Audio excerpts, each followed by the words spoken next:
करते हैं। हाँ, वेक्टर के बारे में बात किया गया था बेटा, और वेक्टर किसे कहते हैं इसके बारे में बात किया गया था। बताओ फिजिक्स में कितने टाइप के स्टूडेंट होते हैं? तीन बोला गया था, मान लो।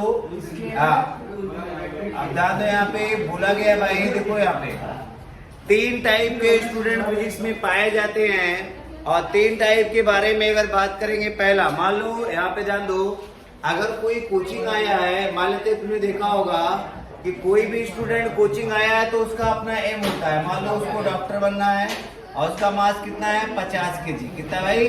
50 केजी। और एक बंदा ऐसा है, हम लोग बात करेंगे, ध्यान दो फिर से, कि कोई भी बंदा अगर है और उसका मास कितना है? 50 केजी है, और उसका एम है कि भाई कोचिंग आया है तो डॉक्टर बनने के लिए आया है, या मान लो इंजीनियर बनने के लिए आया, वॉट एवर, कोई ना कोई एम है। तो ऐसे लोग को फिजिक्स में कहा गया वेक्टर। क्या कहा गया बेटा? वेक्टर। कि जिनके पास क्या क्या हो? मैग्नीट्यूड हो, है ना। हम लोग बात करेंगे कि मैग्नीट्यूड हो और एक पर्टिकुलर डायरेक्शन हो, है ना, एक स्पेसिफाइड डायरेक्शन हो, उसे कहते हैं क्या बेटा? वेक्टर। क्या कहते हैं?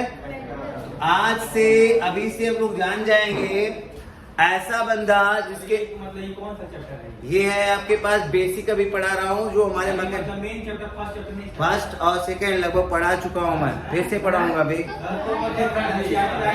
हाँ, लाइन तो, अरे सुनो पहले, इसको खत्म करने के बाद फिर एक बार शुरू से पढ़ा दूंगा, ठीक है ना। ये वेक्टर तुम्हारा बेस है, फिजिक्स का बेस। हाँ, वेक्टर जो है तुम्हारे फिजिक्स का बेस है, इसके बिना मैकेनिक्स नहीं आने वाली है, तो पहले ही पढ़ लेते हैं। चलो, आई बात समझ में? वेक्टर जो है आपका बेस है, इसके बिना मैकेनिक्स नहीं आएगी, 11th का चैप्टर नहीं आएगा, इसलिए पहले पढ़ना इसको जरूरी है। समझे ना? हाँ, चैप्टर। चलो, ये मैग्नीट्यूड और डायरेक्शन दोनों में हो तो उसे क्या कहते हैं बेटा? वेक्टर। क्या कहते हैं? और ऐसा बंदा तुमने देखा हो, कभी कहता है डॉक्टर बनेंगे, कभी कहता है इंजीनियर बनेंगे, कभी कहता है आईएएस बनेंगे, और लगातार अपने एम को बदलता रहता है। तो बताओ इसके पास कोई स्पेसिफिक डायरेक्शन है क्या? ना। तो लास्ट में कुछ नहीं बन पाएगा। ऐसे लोग को बोलते हैं फिजिक्स में स्केलर। क्या बोलते हैं बेटा? स्केलर। तो हमको समझ में आ गया क्या भाई कि इस ऐसे लोग को क्या बोलते हैं? स्केलर। आई बात समझ में? और ऐसा एक बंदा तुमने देखा होगा कि भाई जिसके पास मैग्नीट्यूड तो हो, लेकिन कभी कभी क्या हो रहा है, वेक्टर बन जाए और कभी कभी स्केलर। जैसे तो मान लो कभी कभी मूड बना तो पढ़ा, और फिर नहीं मूड बना तो नहीं पढ़ा, तो कभी कभी वो पढ़ाई कर रहा है, कभी कभी नहीं कर रहा है। तो ऐसे लोग को फिजिक्स में बोला गया टेंसर। क्या बोला गया बेटा? टेंसर। तो ये सब बातें आपको जाननी है और पूरी फिजिक्स सिस्टम खत्म हो जाएगी। ध्यान दो, ऐसा क्वांटिटी जिसके पास मैग्नीट्यूड भी हो, डायरेक्शन भी हो, स्पेसिफाइड डायरेक्शन में हो, उसे क्या कहेंगे बताओ? वेक्टर। ऐसा बंदा जिसके पास खाली मैग्नीट्यूड हो, कोई फिक्स डायरेक्शन ना हो, उसे क्या कहेंगे? स्केलर। और ऐसा बंदा जो कभी कभी अच्छा बन जाए और कभी कभी बुरा बन जाए, उसे क्या कहेंगे? टेंसर। आई बात समझ में? मतलब फिजिक्स में 3 टाइप की फिजिकल क्वांटिटी है जिसको हमको जानना है। एक ऐसा जिसको स्पेसिफाई करने के लिए, जिसको डिफाइन करने के लिए 2 चीज की जरूरत पड़ेगी, मैग्नीट्यूड और डायरेक्शन, उसे कहेंगे वेक्टर। और जो ऐसी चीज जिसका खाली मैग्नीट्यूड से काम हो जाए, उसे हम लोग क्या कहेंगे? स्केलर। अरे यस कि नो?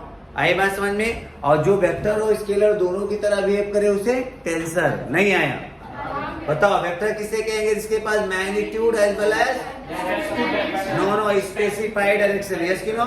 और ऐसा बंदा जिसके पास खाली क्या हो? मैग्नीट्यूड हो, उसे क्या कहेंगे? और ऐसा बंदा जो वेक्टर की तरह भी बिहेव करे, स्केलर की तरह, तो उसे क्या कहते हैं? ये बात हम लोग जान चुके हैं, पहले भी मैंने रिवाइज करा दिया, वो तुम्हारे लिए, ठीक है ना।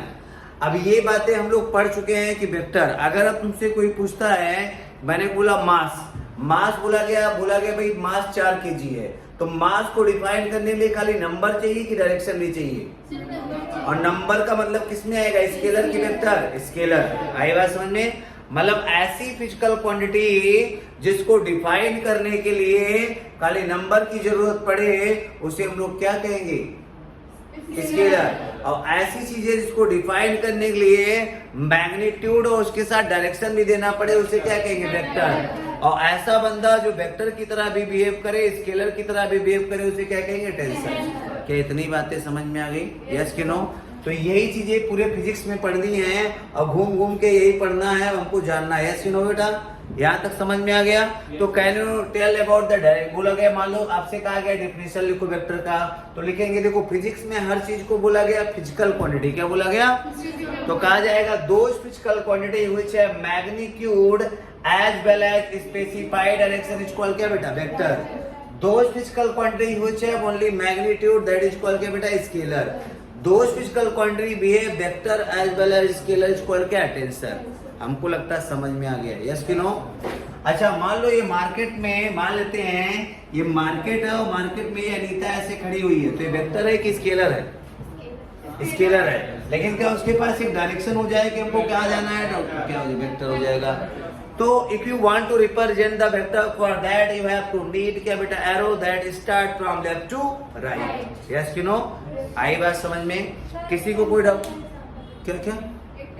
टेंसर का, ऐसे कन्या ने कहा टेंसर का एग्जांपल दो। देखिए जैसे मान लो, आओ मान लो बेटा, मान लेते हैं कि ऐसे एक बैलून्स है, उसमें गैस भरे हुए हैं, ठीक है ना?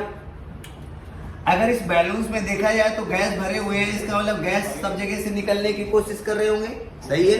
अगर आप यहाँ होल्स करोगे, इसका मतलब यहाँ से हवा निकलेगा कि नहीं निकलेगा? निकलेगा। इसका मतलब बेटा जब हम लोग देखा गया तो पहले से निकलने के लिए क्या फोर्स ये लगा रहा था, लेकिन क्या होगा, जो बैलून्स का सरफेस वो स्ट्रांग था तो गैस बाहर नहीं निकल पा रही थी, लेकिन जैसे तुमने होल्स कर दिया ये बाहर निकलना स्टार्ट कर देगा कि नहीं कर देगा? मतलब इस पॉइंट पे देखा जाए तो 90 पे एक फोर्स लग रहा है कि नहीं लग रहा है? क्या इस पे बात किया जाए तो 90 पे फोर्स लग रहा है कि नहीं लग रहा है? बोलो हर एक पॉइंट पे फोर्स लग रहा है कि नहीं लग रहा है? अरे बोल भाई यस कि नो? और हर एक पॉइंट पे, तो तुम बताओ अगर मैं इसके बारे में आपसे बात करूं कि मान लो एक पॉइंट के बारे में बात किया जाए कि भाई इस पॉइंट पे बताओ इसके पास मैग्नीट्यूड भी है और डायरेक्शन भी है कितना? 90, तो बताओ ये वेक्टर हुआ कि स्केलर? वेक्टर। ये देखो इसके पास मैग्नीट्यूड भी है और एक स्पेसिफाइड डायरेक्शन है दैट मेक्स कितना? 90 डिग्री फ्रॉम द सरफेस, तो डायरेक्शन भी है और मैग्नीट्यूड भी है, तो इस पॉइंट पे वेक्टर की तरह काम कर रहा है कि स्केलर की तरह?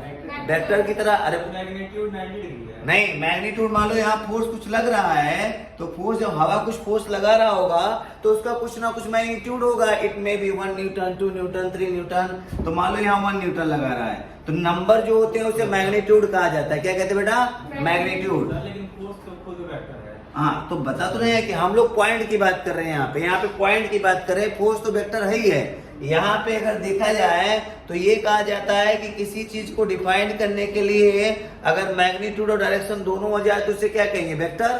तो ये फोर्स यहाँ लग रहा है, तो फोर्स जो लग रहा है उसके पास डायरेक्शन है, तो फोर्स तो पहले से वेक्टर, तो ये वेक्टर हुआ कि नहीं हुआ? हुआ। लेकिन अगर ऑल पूरे बैलून्स की बात करें तो फोर्स ऑल डायरेक्शन में लग रहा है कि एक डायरेक्शन में? तो पूरे सिस्टम में बात करेंगे तो स्केलर हो गया कि वेक्टर हो गया? पूरे ऑल डायरेक्शन में है, डायरेक्शन एक नहीं है, बहुत सारे डायरेक्शन है, तो स्केलर की वेक्टर।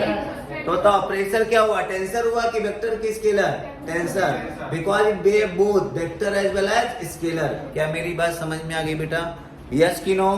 पक्का है? और ये सारी बातें हम लोग पढ़ चुके थे, अब हम लोग आगे